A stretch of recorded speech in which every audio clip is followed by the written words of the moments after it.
அன்பு சொந்தங்கள் அனைவருக்கும் வணக்கம். இன்றைக்கு நாங்கள் எங்க நிக்கிறோம்னு சொன்னா பெருத்துறை வீதி நீர்வேலி சந்திக்கு அருகாமையில நிக்கிறோம். இப்ப நீங்க பார்த்து கொண்டிருக்கிற அந்த ஃபுட் சிட்டிக்கு எதிர்பக்க ஒழுங்கையில ஒரு காணி ஒன்று விற்பனைக்காக வந்திருக்கு. அது சம்பந்தமா பாக்குறதுக்கு தான் நாங்கள் இன்றைக்கு இந்த இடத்துக்கு வந்திருக்கிறோம். இந்த காணி நீர்வேலி சந்தியிலிருந்து ஒரு 50 மீட்டர் பருத்தித்துறை பக்கமா போய்க்கல ஏவிஎஸ் கிரீன் ஸ்மார்ட்னு சொல்லி ஒரு சூப்பர் மார்க்கெட் ஒன்று இருக்கு. அந்த சூப்பர் மார்க்கெட்டுக்கு எதிர உள்ள ஒரு 10 அடி ஒழுங்கைக்குள்ளதான் இந்த காணி இருக்குது.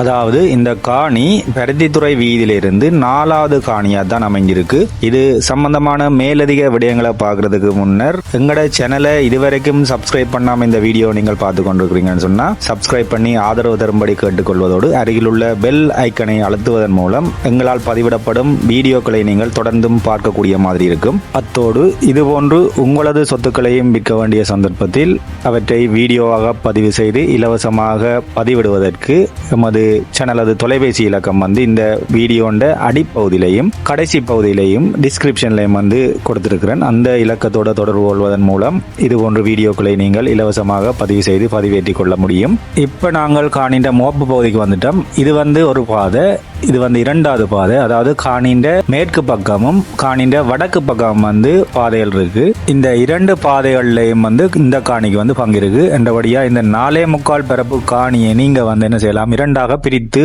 எடுத்துக்கொள்ளக்கூடிய மாதிரி இருக்கும். ஒன்றாக வாங்க வேண்டும், ஆனால் நீங்கள் 2ஆக பகிர்ந்து கொள்ளக்கூடிய சந்தர்ப்பம் இருக்கு. அதோட இந்த காணிக்குள்ள பாத்தீங்கன்னு சொன்னா ஒரு குழாய் கிணறும் அடிக்கப்பட்டிருக்கு. அதாவது அந்த குழாய் கிணறு வடக்கு வாசல் வீடு கட்டக்கூடிய நிலையத்துக்கு ஏற்ற மாதிரி தான் அந்த குழாய் கிணறும் அடிக்கப்பட்டிருக்கு. அதே நேரம் இந்த குழாய் கிணற்று தண்ணி குடிக்கவும் பயன்படுத்தலாம், சமைக்கவும் பயன்படுத்தலாம். நீங்க அனைத்து தேவைகளுக்கும் பயன்படுத்தக்கூடிய மாதிரி தான் தண்ணி அமைஞ்சிருக்கு. அதாவது நென்னீர் பிரதேசமாக தான் இது காணப்படுகிறது.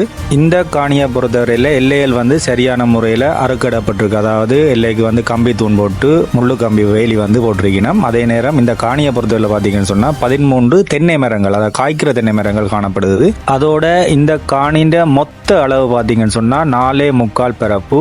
இந்த காணிக்கு உரிமையாளரால சொல்லப்படுற விலை பாத்தீங்கன்னு சொன்னா பரப்பு 40 லட்சம். இந்த காணி உங்களுக்கு பிடிச்சிருந்தா நீங்க வாங்கணும்னு சொன்னா விலை பேசி தீர்மானிக்க முடியும். அந்த விலையை நீங்கள் உரிமையாளரோட கதைச்சு பேசி தீர்மானிக்கலாம். அதற்காக நான் இந்த காணொலியின் மேல் பகுதியில தரகரண்ட தொலைபேசி இலக்கத்தை வழங்கி இருக்கிறேன். அந்த இலக்கத்தோட தொடர்பு கொள்வதன் மூலமா நீங்கள் இந்த காணியை விலை பேசி வாங்கிக் கொள்ளக்கூடிய மாதிரி இருக்கும். தொடர்ந்து இது போன்று மற்றுமோர் வீடியோவில் சந்திக்கும் வரை உங்களிடமிருந்து விடைபெறும் நான் உங்கள் தமிழ் படியன். நன்றி, வணக்கம்.